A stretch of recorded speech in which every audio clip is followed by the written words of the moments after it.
নুন, হলুদ, পেঁয়াজ, তেল সবই তো দেওয়া হলো। আদা রসুন বাটাটা দিয়ে দেবো। আদা রসুন বাটাটা একটু বাটতে হবে।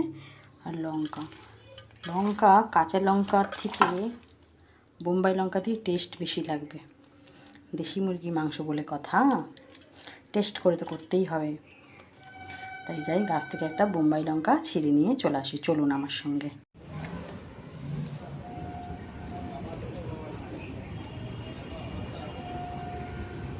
বেশি না, সব লঙ্কায় খাওয়া হয়ে গেছে।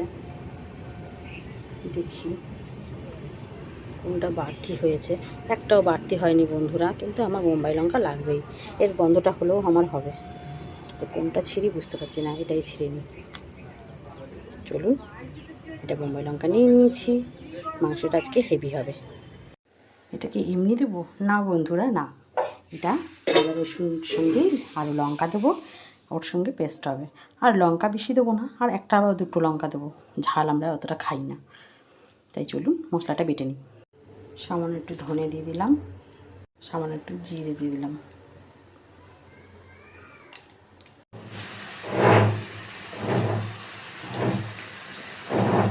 এই যে মশলাটা বানিয়ে এখন কড়াইতে চাপিয়ে দিয়েছি।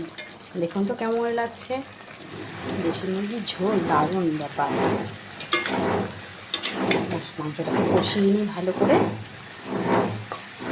তারপরে কাছে নিয়ে আসছি মাংস রান্নার পুলি।